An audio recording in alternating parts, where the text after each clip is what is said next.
सभी साथियों से निवेदन है एक बार अपने अपने स्थान पर बैठ जाए। सब बैठ जाए एक बार, सभी साथी बैठ जाए एक बार। अपने अपने मोबाइल की लाइट जला लें और सभी अपने स्थान पर बैठ जाए। जो पीछे खड़े पीछे बैठो भैया। देखो कल रात से अपन धरने पर बैठे हुए हैं, हमारे डेलीगेशन आ गया है। जो भी वार्ता रहती है आपके सबके समक्ष की, मोबाइल की टॉर्च जला लो सभी अपने अपने। हमें क्या निर्णय लेना है क्या नहीं लेना है वो अभी वार्ता की जो बात है वो आपके सबके सामने आ जाएगी। मैं हमारे बीच में पवन मीना जी जो राजस्थान नर्सिंग एसोसिएशन एकीकृत के अध्यक्ष हैं, हमारे बड़े भाई हैं जो लगातार हमारे लिए संघर्ष कर रहे हैं, उनसे अनुरोध करूंगा कि जो वार्ता में बात रही है उसको हमारे समस्त साथियों के सामने रखें जिससे आगे की रणनीति बनाई सके और सभी साथी शांति बनाए। सुन लेना आप चालू रख कर सुन लेना पवन सुन लेना चालू रखना है ना। अरे रुक जाओ, सुनो, शांत रहोगे तो सुन लोगे भाई सब।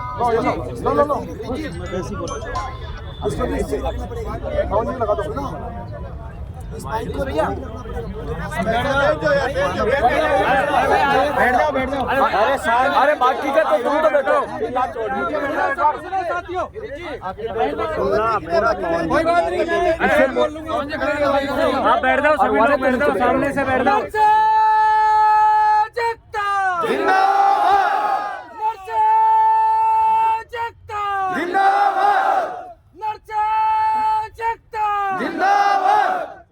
आवाज आ रही है मेरी?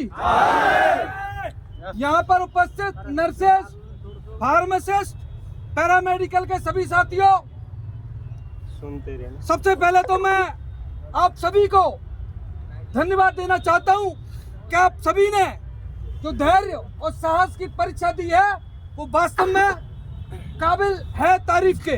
तो सबका आपका जोरदार तालियों के साथ स्वागत करता हूँ।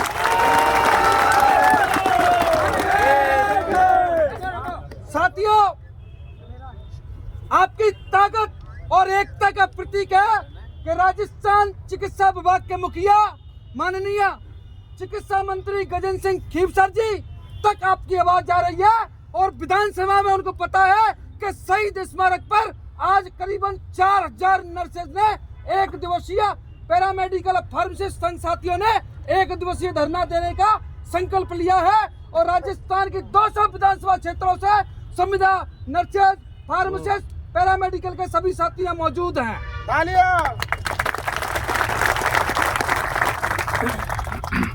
आप सबकी एकता और आप सबकी ताकत का, आप सबकी एकता और ताकत और जुनून का ये जज्बा है कि राजस्थान के चिकित्सा मंत्री मेरे ज्ञापन देने से पहले ही मुझे बोलते हैं कि मुझे ध्यान है आप लोग शहीद स्मारक पर हजारों की संख्या में।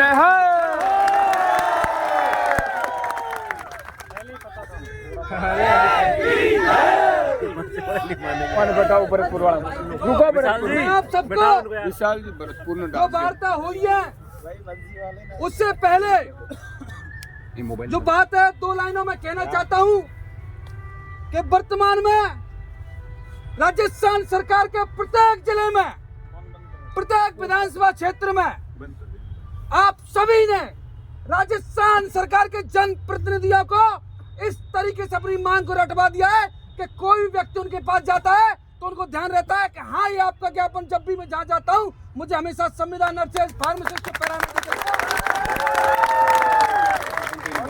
तो ये बहुत बड़ी जीत है आप सबके लिए। आज राजस्थान में जितने भी संगठन चल रहे हैं उन सब के लिए जीता जागता उदाहरण है कि इंसान जब ठान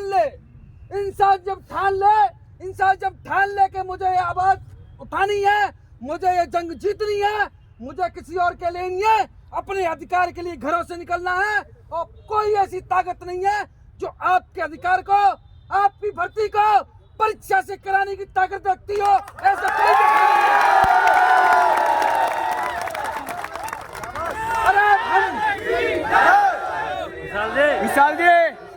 विशाल जी, हम वो राजस्थान के संविदा नर्सेज कर्मचारी हैं जो राजस्थान की जनता की सेवा करने के लिए अपनी जान की बाजी लगा देते हैं चिकित्सालय में। आज इस सभा में मौजूद वो भी साथी मेरे साथ यहाँ पे बैठे हुए होंगे जिन्होंने कोरोना काल में CHA की सेवाएं दी हैं। आज इस पंडाल में वो भी साथी बैठे हुए हैं तो 7,900 रुपए के अल्पनिर्माण में राजस्थान के सबसे बड़े चिकित्सालय SMS में चिकित्सा सेवाएं दे रहे हैं। इसके अलावा वो भी साथी बैठे हुए हैं। तो विषम से विषम परिस्थितियों में खुद को टूटने नहीं देते, वो 7,900 रुपए में घर का पालन करते हैं। और जब उनके अधिकार की बात आती है तो राजस्थान की सरकार 1965 के नियमों में बदलाव करने का ऐलान करती है। सुन रहे हो ना? अरे हम आपके कर्मचारी हैं, मजदूरों की तरह दिन रात सेवाएं करते हैं। आज हम अपना अधिकार आपसे मांगना चाहते हैं तो आप मुंह मोड़ लेना चाहते हो। राजस्थान की नर्सेज इतनी कमजोर नहीं है कि अपने अधिकारों के लिए आवाज तक नहीं उठाना। और आज इस बात का प्रमाण है कि राजधानी जयपुर में हर तरफ सिर्फ आप ही लोगों की चर्चा है।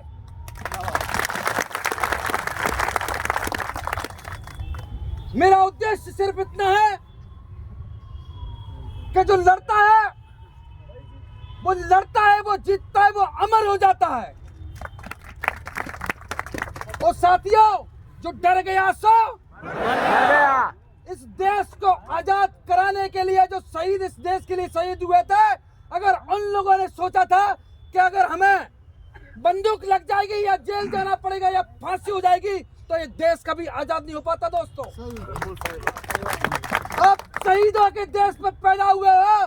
प्रत्येक व्यक्ति जो बैठा है यहाँ पर, हर व्यक्ति भगत सिंह है, हर व्यक्ति चंद्रशेखर आजाद है जो अपने हकों के लिए लड़ने की ताकत भी रखता है और जब जरूरत पड़े तो अपना गला कटवाने की ताकत रखता है। और राजस्थान सरकार की राजधानी में, जयपुर में राजधानी में, मैं बता देता हूँ, पुलिस प्रशासन सुन रहा होगा, CID और इन्वेस्टिगेशन ब्यूरो के सभी व्यक्ति सुन रहे होंगे कि अगर संविधान नर्सिस के अधिकारों के साथ हनन हुआ तो राजस्थान राजधानी को जाम करके रख देंगे, चिकित्सा व्यवस्था को जाम करके रख देंगे।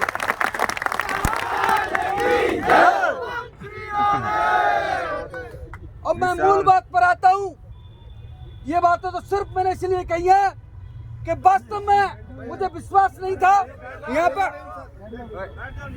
मुझे इतना यकीन नहीं था कि पिछले 2 महीने में जो संघर्ष चल रहा है, 2 महीने से राजस्थान के जिलों में खून से पोस्ट कार्ड लिखे जा रहे हैं और जिलों में रैलियां निकाली जा रही हैं और प्रत्येक जिले से माननीय चिकित्सा मंत्री और मुख्यमंत्री जी के नाम ज्ञापन दिए जा रहे हैं। आज उस भीड़ का सैलाब इतना बड़ा होगा इसका मुझे विश्वास नहीं था, इसलिए 2 लाइनें आपके सम्मान में ये बोली है मैंने। अब अपन मुद्दे की बात करते हैं।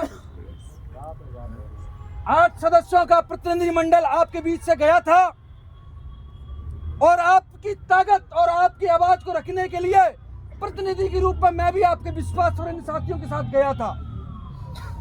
हमारे बीच में फार्मासिस्ट कैडर के साथी भी गए थे, हमारे बीच में पैरामेडिकल कर्मचारियों के साथी भी गए थे। इन सब के बीच में 7-8 व्यक्तियों ने हमने वार्ता की है। माननीय चिकित्सा मंत्री महोदय को सबसे पहले तो अपन ने ज्ञापन दिया। ज्ञापन देते ही चिकित्सा मंत्री महोदय के शब्द थे, क्या मुझे ध्यान है भर्ती का मामला है और मेरिट प्लस बोनस से मामला है और आपके लोग शहीद स्मारक पर बैठे हुए हैं, मुझे बहुत अच्छे से ध्यान है। मैंने कहा माननीय बिल्कुल आपके ध्यान में है, जिस विधानसभा क्षेत्र में आप जाते हैं वहाँ हमारे प्रतिनिधि आपको समय समय पर अवगत करा रहे हैं, लेकिन आज दिन तक कार्रवाई नहीं हुई है। उन्होंने हालांकि मुझे उसी वक्त ये बोला, आप मेरी आवाज रिकॉर्ड कर लेना, मंत्री जी से वापस भी मिल लेंगे, कि आपने इसी वक्त मुझे बोला था कि मैं कल ही इस मैटर को दिखवाता हूं, मैं कल ही इस मैटर को दिखवा देता हूं। लेकिन मैंने उनको बोला, वहां लिगरी जी भी खड़े थे उनके साथ में, हमारे साथी भी खड़े थे, मैंने उनको बोला कि माननीय शहीद स्मारक पर हर विधानसभा क्षेत्र से आयु कम से कम 4000 लोग बैठे हुए, आपके विभाग से या आपकी तरफ से, सरकार की तरफ से कोई भी प्रतिनिधि इस बात को धरने पर जाकर कहता है तो हमारे लिए बहुत सम्मान की बात होगी, हमारे साथियों के लिए बहुत सम्मान की बात होगी। हालांकि उन्होंने इस बात पर अपनी सहमति नहीं दी और इतनी वार्ता के बाद हमारी वार्ता खत्म हो जाती है। उसके बाद हम लोग चले जाते, क्योंकि हम लगातार 3 घंटे तक अंदर थे। सदन 6:15 तक चलता रहा। माननीय मुख्यमंत्री जी का उद्भव 4:15 बजे स्टार्ट हुआ, 6:15 बजे खत्म हुआ। 6:15 बजे के बाद ही वार्ता हो पाई। ये जो वार्ता का निष्कर्ष है, मेरा कहने का मतलब टोटल ओवर वार्ता का निष्कर्ष है कि माननीय चिकित्सा मंत्री जी को आपकी बात मेरिट प्लस बोनस से करने की, आपकी भर्ती की मांग मेरिट प्लस बोनस से करने की, एवं आपकी संख्या की मांग, जो आपकी संख्या अभी धरने पर बैठी है, इसकी उनको पल पल की सूचना है। उनके ध्यान में अब आता है कि अब अपन को आगे क्या निर्णय लेना है। अब तक की जो वार्ता हुई है, अब तक का जो संघर्ष हुआ है, उस हिसाब से आप कितने लोग इस वार्ता से संतुष्ट हैं और कितने लोग संतुष्ट नहीं हैं, और संतुष्ट नहीं है तो क्या इस आंदोलन को, आज के इस धरने को कहां तक, किस सीमा तक अपन को ले जाना होगा, या किस उद्देश्य के लिए अपन को लड़ना होगा। ये जो सुना मेरी बात सुना, अशांत मत करना, पूरी बात खत्म हो जाने देना, उसके बाद आप सब बोल सकते हैं। वार्ता मैंने बता दी, आज की शाम आपकी हो चुकी है। अब